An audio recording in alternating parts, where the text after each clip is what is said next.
So we've got Andrea here, and Andrea works at the port of Echuca here in Echuca. G'day, Andrea. How are you? Hello, how are you? Good, mate. Yourself? Welcome to Echuca. Thank you. Do you want to just tell us what you actually do as a job and what people can actually do when they come and visit you? Yeah, sure.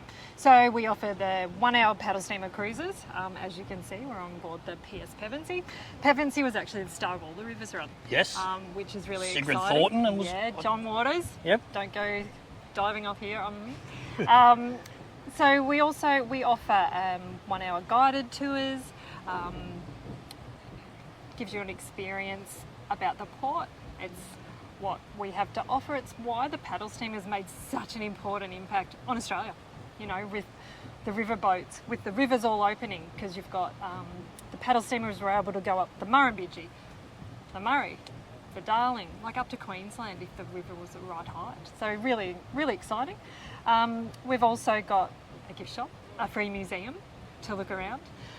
Before we go on with that, just your cruises. So is it 7 days a week, 5 days a week? How many times a day? Is it hourly? Yep. Just so the people out there know. Sure, absolutely.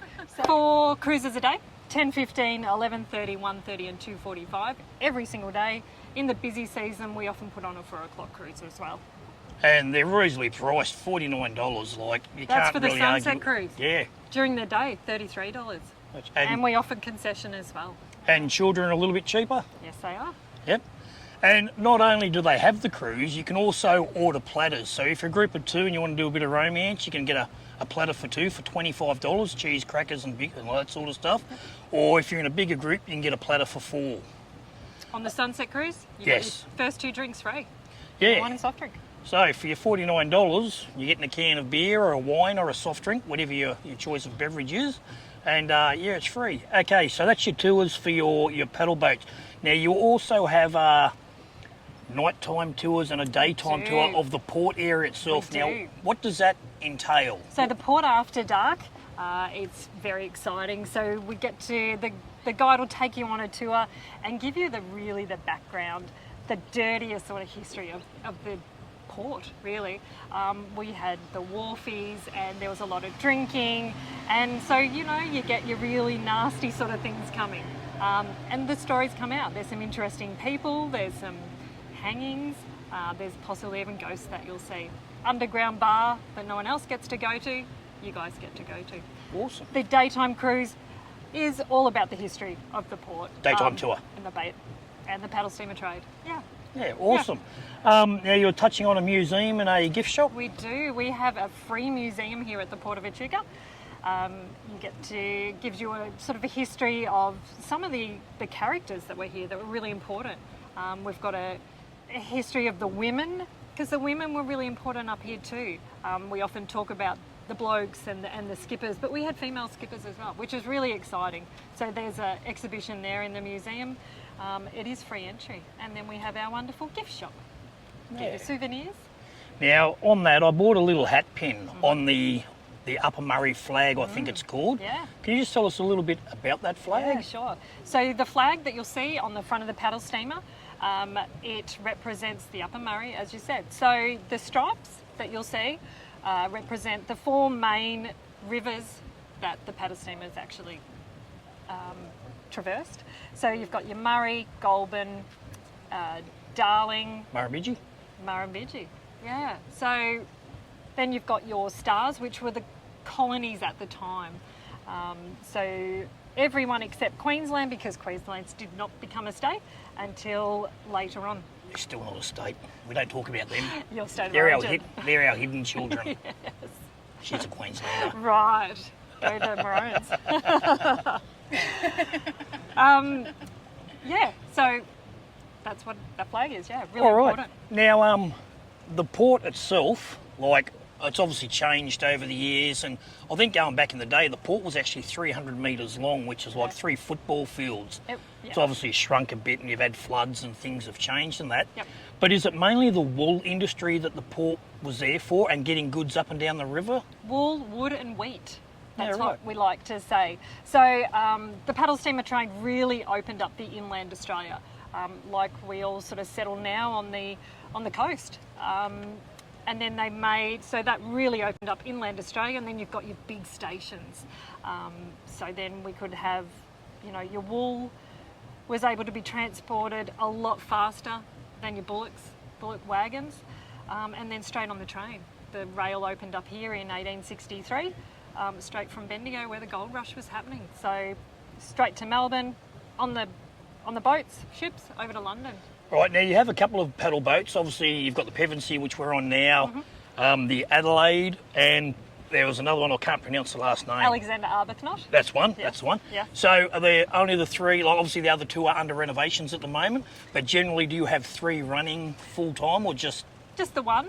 So the Pevensey is the largest. She does hold more, she's got a larger capacity.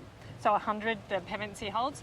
The Adelaide, as you saw, the PS Adelaide, so she's actually the oldest wooden-hulled working paddle steamer in the world. Oh, nice. She's a really special one. So we bring her out of semi-retirement on special occasions. Yeah. Alexander Arbuthnot is actually undergoing renovations. She's going to be a floating restaurant. So really excited to have her. Get her up and running. One last one. I've noticed, I just looked through the top here and all the rooms are decked out like back in the day with old clothing and typewriters and all sorts of old stuff in there. Half these people on the boat won't get off their backsides and come up and have a look. It's really exciting. If you do come on the boat, come up and have a good look around. Like there's some really interesting stuff in there, and there's some photos of Siggy Thornton and all that from all the rivers run, and it's it's really stepping back in time. See how small the beds are. Yeah, I don't think I can get my stomach on there. Anyway, thank you very much for that. I really appreciate your time. Thank you for coming and visiting. It's been really interesting, and so guys, 7 days a week, not Chrissy Day. Not Christmas. Okay, 7 days a week, other than Chrissy Day. Come on down. As we said, there was 4 or 5 cruises a day, and they're spread out through the whole day. Yeah, so for you guys that are coming on, make sure you book ahead. The nighttime cruise is only on a Wednesday night. However, the after dark experience, the hour-long tour, that is every Wednesday and every Saturday. So make sure that you check online, make your booking. We're lucky, we're out of peak season at the moment, but I dare say when peak season's on, you would sell out pretty quick. Yeah. Friday nights we also have the static Pevensey. It's moored at the wharf. And 4 till 7, so come and sit on the river and have a drink. I read that. It's free to get on, you just pay for your drink, so it's just like a bar. It's a floating bar. A floating bar, yeah. On the Pevensey. And that's every Friday night, and you have live music too, I've seen. Once a month we have live music, so watch the socials. Yeah, right. Yeah. No worries, all right. Thank you very much. Worries Cheers, and Cheers. Have a good night.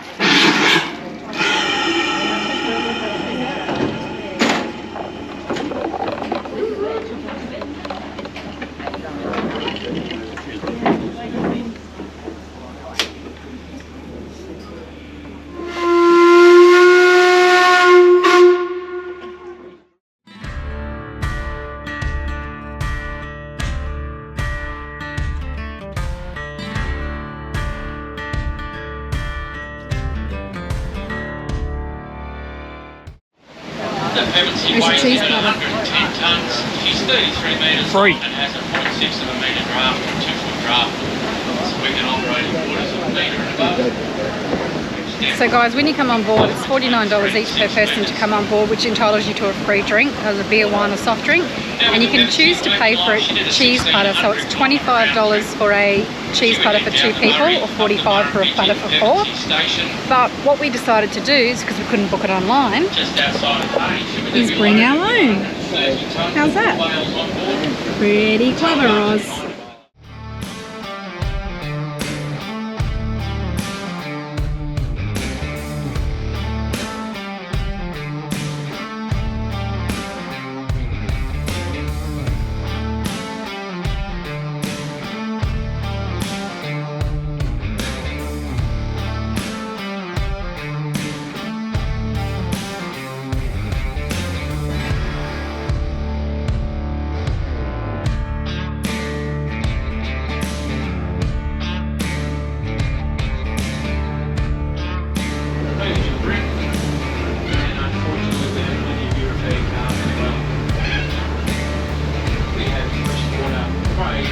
Well, the river's run movie.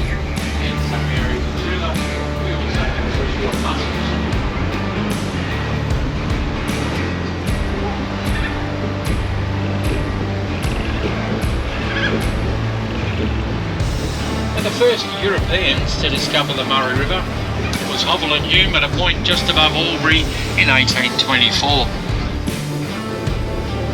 In 1829, Charles Sturt also made his voyage into the Murray. He then named it the Murray River after then sitting various states and colonies. North Murray. That's the one that started.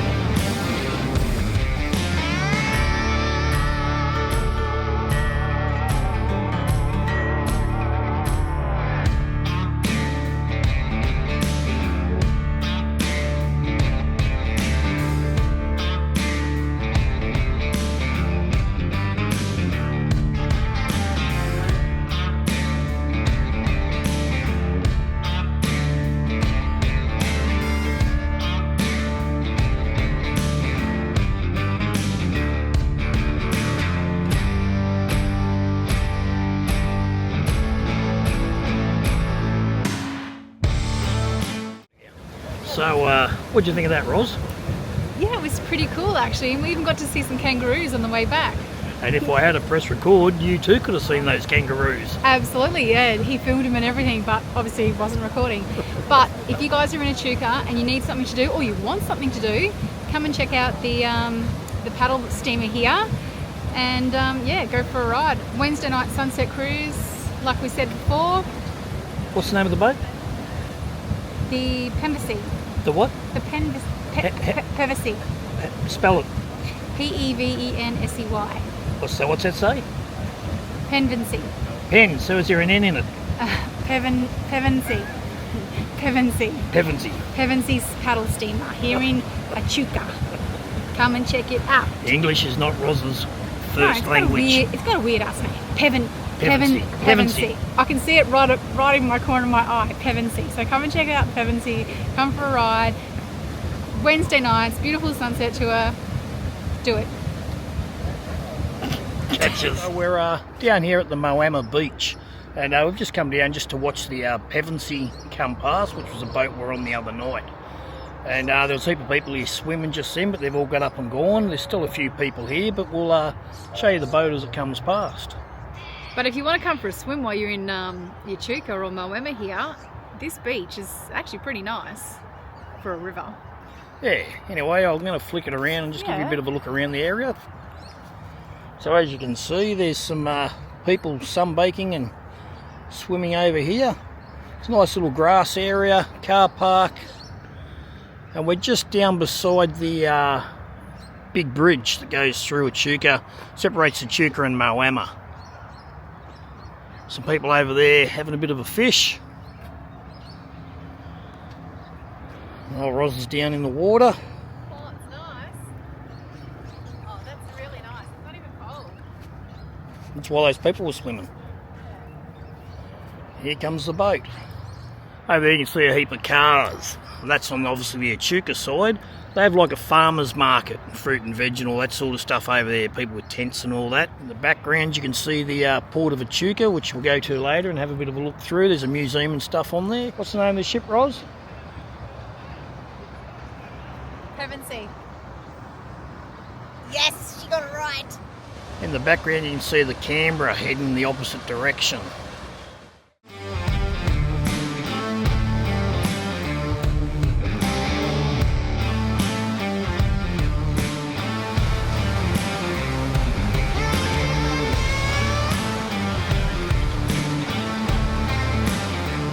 Smell the steam. So we just come down to the port of Echuca area, and we're just having a bit of a look around. There's a little boat, little replica of the Adelaide.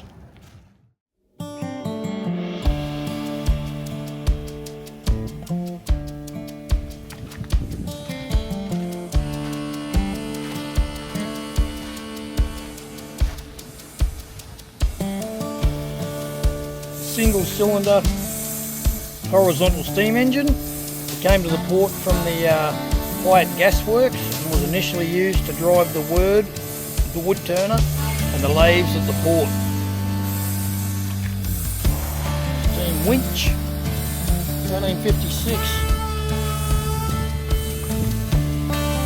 Another little steam engine.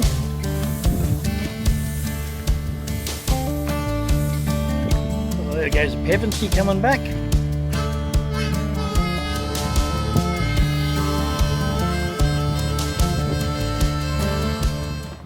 So this is an old wood mill. You can see where they push the logs along straight onto the saw, and the saw would cut them. Up the back here is a bigger saw for bigger logs. As you can see, the big round log, big blade go up and down and saw the logs in half. So that's the Canberra coming in. A bit smaller than the Pevensey. Steam train.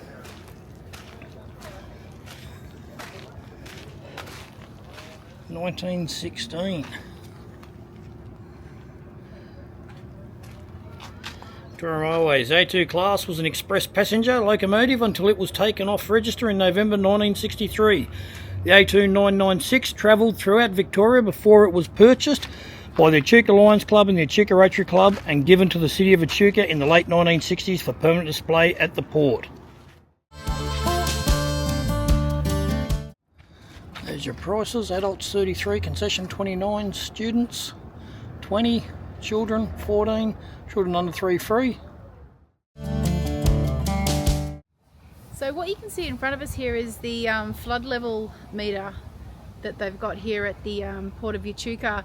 I don't know whether you can see, probably about 3 foot down from the top of the white pole there, it says 2022, so there's a red line there. That's where the floods got to in 2022. Up the top, what was that, babe? 1870. 1870, that's how high the water was, so it was above the actual wharf here that we're standing on. So some pretty big floods. 2010 was down the lower part, just above the fence that's down there on the ground. And then I think 2016 was about halfway up there, where it's got the number 29. So yeah, some big waters. Typical of many boats used along the river by fishermen and farmers, rowboats such as this one were generally homemade. They were the forerunner of the aluminium dinghy. This particular rowboat was used by John Waters in the mini-series All the Rivers Run. So I don't know whether some of you guys have seen that series. I've seen it as a kid with Sigrid Thornton and John Waters, but this was his little boat. Take them all 190 k's up the river, Goolwa 1710 k's down the river. Swan Hill 310, Mildura 830, Aubrey 500. So I don't know whether you noticed Goolwa as well. In one of our previous videos we were at Goolwa Barrage, and that's where the end of the Murray meets the ocean. So if you haven't seen that video, go back and check it out. A couple of the paddle boats. Look down there, you can see the Britannia. What we have here is a plaque, and it's got Victoria on one side, New South Wales on the other. If you look down, there's a line. Now what it's saying is that the plaque indicates the border of New South Wales and Victoria. The border of two states used to be the centre of the river, as it is traditionally when a river is the border between two countries. However, when New South Wales and Victoria became two separate colonies, the border was changed to the high water mark on the Victorian side. This meant there was only one set of rules and regulations on the river. The Murray River is under the control of New South Wales Waterways. The Murray, of course, becomes South Australian waters when it flows into the state. Federation 1901 meant that custom taxes, which were imposed on goods crossing the borders between the colonies, were abolished. First navigation of the river, 24th September 1853, was the first time that the Murray was actually navigated. It was by a W.M. Randall in his small boat Mary Ann. Reached Maiden's Inn, Moama, on the 24th of September 1853. He was the first man to navigate so far up the Murray, but Randall had to share the honour with Captain F. Cadell, whose bigger boat, Lady Augusta, had overtaken him downstream from Swan Hill. What have we got over here?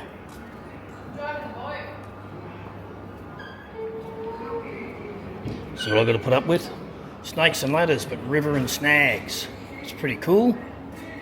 Little chess set. Bowling alley.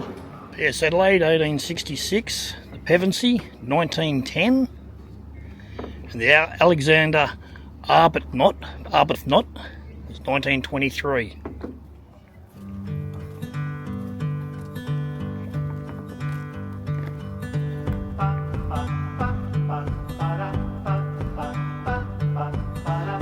open wagon was called a bogie. Echuca'S finest paddle steamer? What do you mean burnt? Did the boiler explode?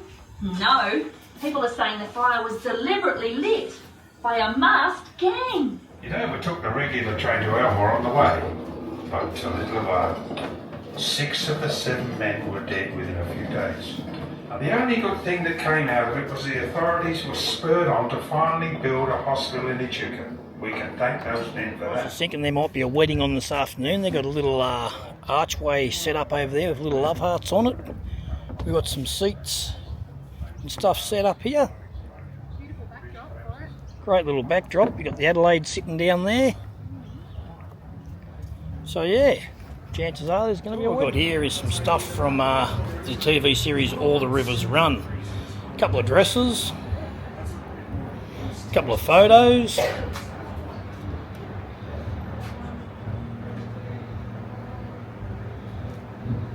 (1983) came out, and it was all about life on the Murray. And the boat that we went on, the Pevensey, that was the actual boat that was used in it. So this is all under construction. And this is where it's going to be from the other shop that we're in. Cool how a lot of the signs are all old school sort of signs. Settle down too far away from my hometown. Just found a couple for Roz. The plant manager, not the one next to it. That's what you're all thinking. I know what you're like. Roz has just found some jelly super spoon, Some jelly boobs, jelly boobs. some Kama Sutra, some jelly willies. I might just get those so I can suck them in the car. So we've come to the After Dark tour of Echuca. Now, we're not sure what to expect, but apparently where we're going, they talk about ghosts and a lot of the underbelly of what went on back in the day of the night time down in the wharf area. A couple of people got hung, and I've got a lantern to Roz- make it look spooky. Roz has a lantern, but the guy's dressed as the part, and yeah, we're going to go along, and apparently we're going to an underground bar, and the only way you can get to this underground bar is by coming on the tour. So yeah, we'll bring you along and we'll see what they have to offer. So good evening and welcome to the Port After. My name is Joel, Bluey if you'd rather. And tonight I'm here to tell you some stories. We all hear the story of how the horse reared back and the farmer fell off into the dirt. And we don't hear the story continue. And when she landed, she shattered her hip in 2 places. And because the farm was 30 kilometres out of town, no one heard her lying in the dirt calling weakly for help until she died 3 days later. The Echuca Cemetery is 1 kilometre in that direction. In the Echuca Cemetery are over 200 paupers' graves where people fished out of the river with no ID, too decayed from being underwater to recognise them physically, no belongings that could be traced back to who they were, and no missing persons report that matched their description. So with no idea who the hell they were buried under an unmarked stone just to indicate there's a body there. And one of these pubs was a little place called the Star Hotel. She first opened back in 1866. The original Star was a mud brick hut with a thatched roof, which was owned by a local bloke who'd grown up in the area. He was popular and well known. The pub was a great success because it's across the road from the railway yard on the wharf. So as soon as a boat or a train arrives, all the workers could nip over for a beer before they got back to work. We are right now in the old wine cellar. Any pub, restaurant, 99% of houses would have had a storeroom like this. It's underground, it's private, it's waterproof, it's rat-proof, and hot air rises. So on a stinking hot summer's day, it could be 45 degrees up on the street, it'd be much cooler and nicer down here. When the pub lost its liquor licence, the dock workers want to keep drinking here. But if you're sitting up at the main bar, all the police have to do in one of their routine patrols up and down the wharf district is look in the window And if they see you holding a beer, you're going straight to jail, aren't you? And then one of the dock workers said, what if we go to a room where there are no windows? The police will never know. The police immediately knew.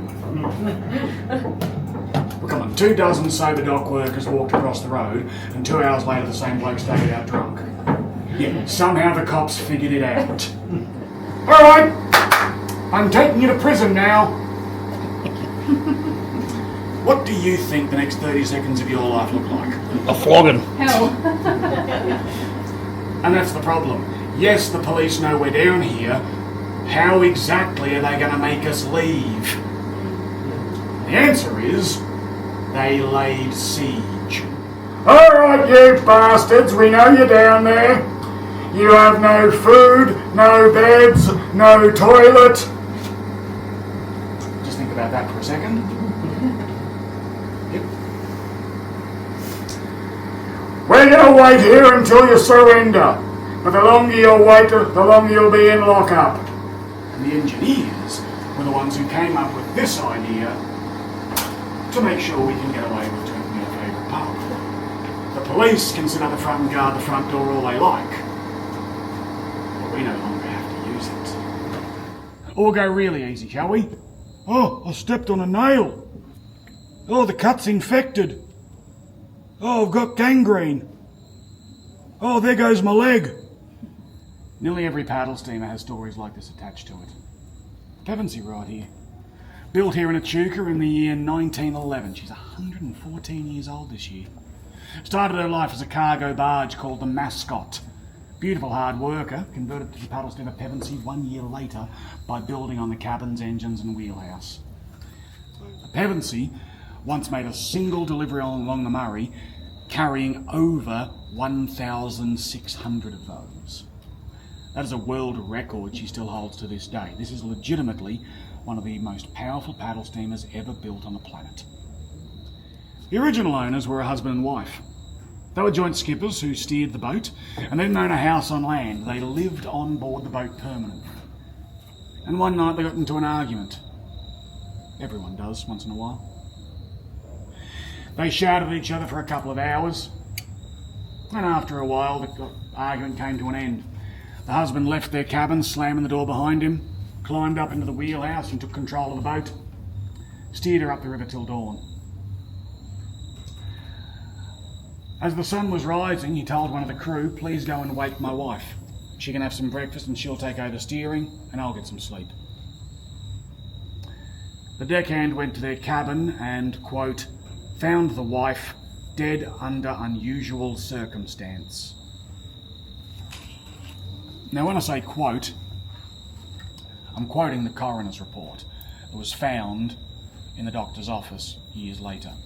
As they passed through the next town, they got the doctor to go on the boat and examine the corpse of the wife found in their cabin.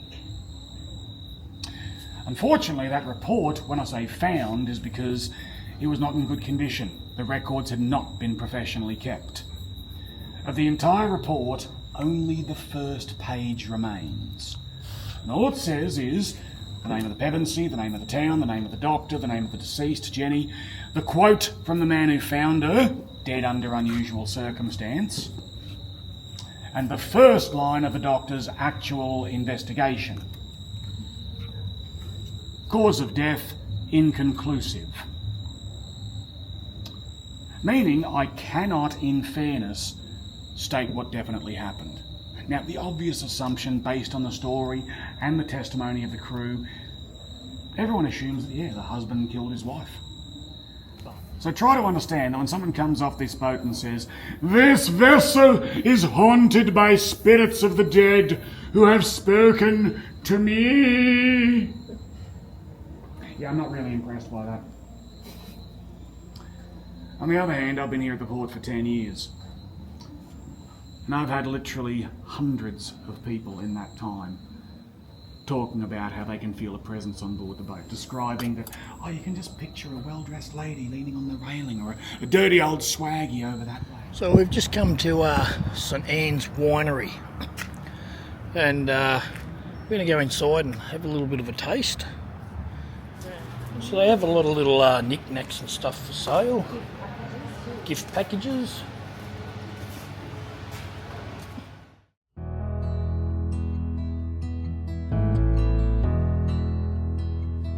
I've been lying here for too long. I don't know what else to do. So we're at St Annes Winery in Echuca, and I have Crystal with me. G'day, Crystal. How are you? Yeah, good. How are you? Good, good. Now, can you just let the people out there know whereabouts we're actually situated? So we're situated in Echuca in the port area, and so we're a salad/gift shop. So we do a range of gifts here, as well as we do wine tastings as well. And these wine tastings are complimentary, so you'll get a bit of education about different wines, what you would like to drink, and all that sort of stuff. What sort of wines do the St Annes specialise in? Like, what is your main marketing stuff? Mainly our tawnies we're known for, but also we do reds, whites, sweet and dry wines. We're known for everything, really. Yeah, I notice here that you go everything from sparklings right through to your muskets and your dessert wines and all that sort of stuff. It just depends on the palate. Okay. It just depends on everyone's palate, what they would like. I do ask a lot of questions when it comes to what they actually like, because some people like dry drinks and some like sweet. It just depends on the individual, really. Okay, we have a bit of a list here, obviously, of the different stuff that you have. So what we've got here, as you guys can see, is we've got our fortified list. So fortified meaning aged wine, and at a higher alcohol content of 18%.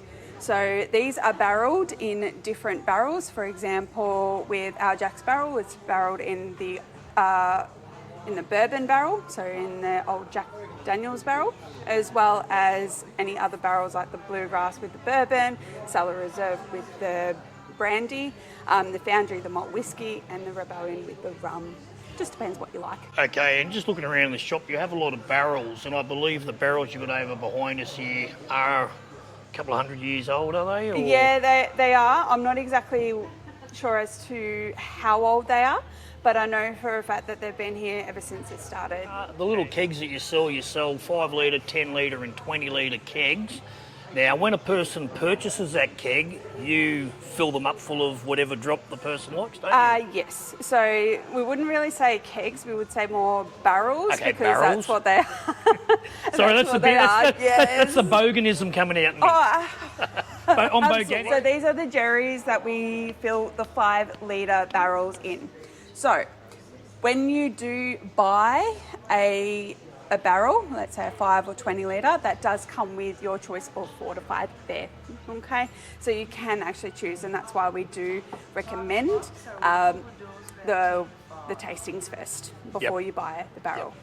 Okay, it is an investment. You have to keep it topped up, because if you don't, then if it dries out, then it cracks, it shrinks, it cracks, and unfortunately it can't be repaired. Now, I also believe that you guys will send this stuff out, and I know you've got a list somewhere behind that talks about... Absolutely, yes. So the more you buy, the cheaper it is. And as I was saying, yes, so you can order anything and they will post it out.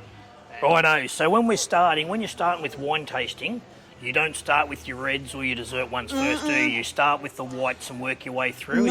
Normally we would, but however, I do things, like we all do things differently here, but what I do is I tend to ask you, what do you normally drink?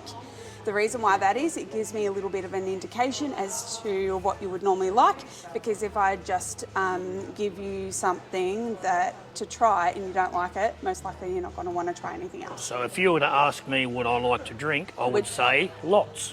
Oh, I've heard that before. If I had $1 for every time someone told me that, you know what, my jar would be full. Normally, okay, I'm a beer and bourbon drinker is what I am. I've got you sort of. Oh yeah, sheepdog. Have you heard of sheepdogs?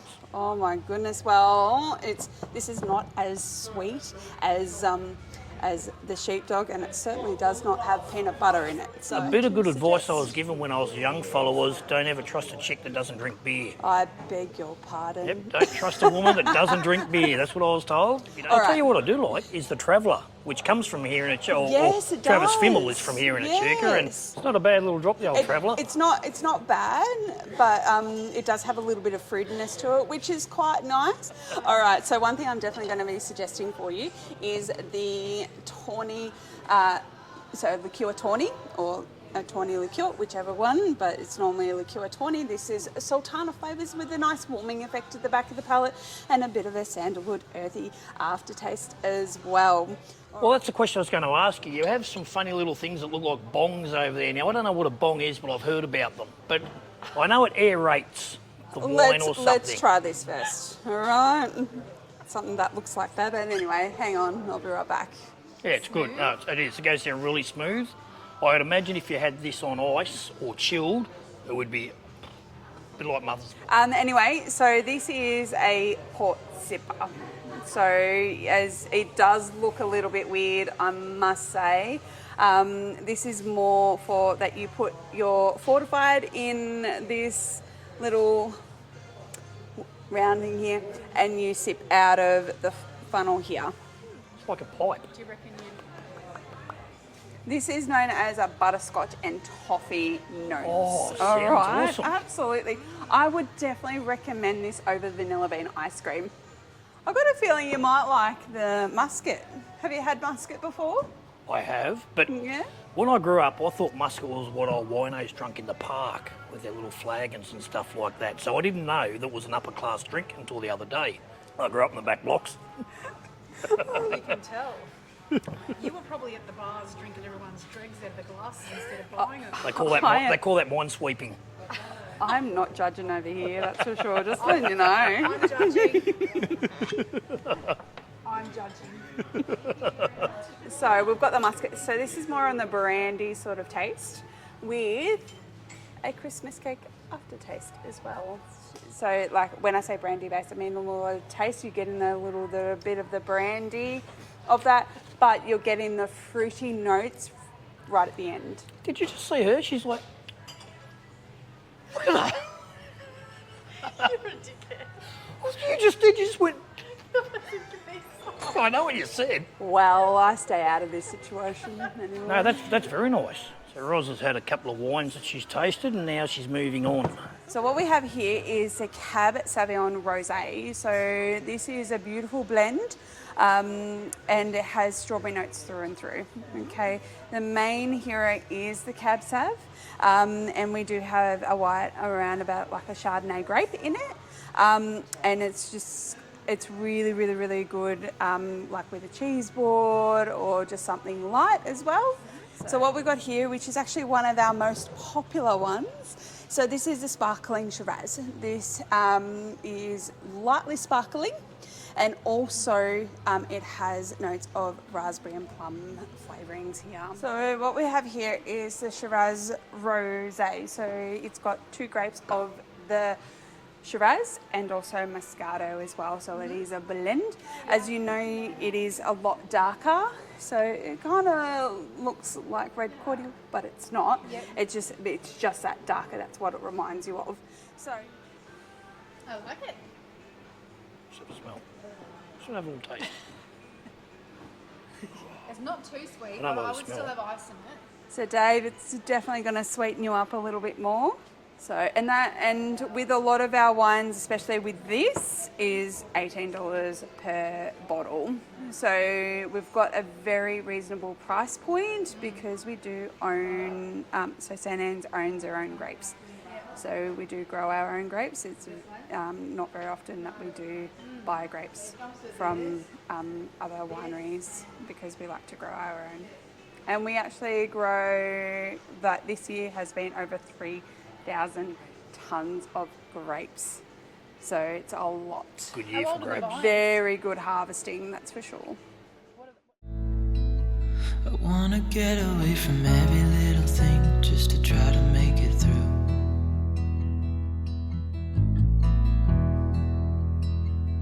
I've been thinking about my options, every detail in my head, but it doesn't really matter. So after our little tasting, we've decided to grab a couple of little items. Now, if you look down here, what have we got? what have we actually run with? So what we've got here is we've got a 5 litre of the Cellar Reserve, a 5 litre of the Bluegrass, 2 Shiraz Rosés, 2 litre of Liqueur Tawny, 2 litre of the Muscat. I've got to change that over. And also we've got a Liqueur Shiraz, which both of you absolutely loved. And also we've got a Liqueur Taupe as well. You know what? I guess it was your favourite as well. So, but please take on my advice, have it with ice cream. It is insane. Also, we do have a gift pack here. We do them here. We do a lot of them. So for any occasions, if you know, with a lot of us that can't really wrap that well, we will do that for you. So, Crystal, it's been pretty informative. I've learned a couple of new things, which is always good to learn, and changed my mind on a few things too. But yes, thank you so much for your time. All good, you're welcome. It's been a pleasure. We'll put the, is there the website? What is your website? So it is, it's normally allocated on the back of our products, so it's staneswinery.com.au. Okay, so Roz will also put that on the link down below, and people can get on there, have a look at the products. Obviously, as you said, they're best to come in here, try them before buying them. And it's a free wine tasting, so we like you guys to try before you buy. Excellent. No worries, I've heard that before. So, hope you really enjoyed that video. I tell you what, cruising up the river brought back childhood memories. The paddle boat, awesome time down there on the mighty Murray, and St Annes Winery. They have some top-notch ports and some really good muskets. Anyway, there's a fair bit to see in the whole Echuca area if you get down there and have a look. Obviously, we went to the beer shed, which was in our last video, but yeah, you can spend a week down there easily and not see it all. But we all know why you're here.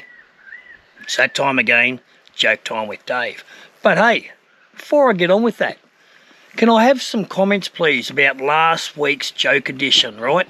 Like, I keep telling Roz, stick in your lane, get back to the kitchen. I probably shouldn't say that, but like, joke times, that's my domain. Cooking, that's her domain. So let's get a few comments going and let us know what you really think. Were her jokes any good, or were they pretty lame? I myself think, shh, let's not spread it. What sort of a joke is that? Careful. Anyway, here we go. And this isn't actually a joke. I was watching the news last night, and apparently they've just discovered a mummy covered in chocolate and nuts in Egypt. Scientists believe it's Pharaoh Rocher. Catch us.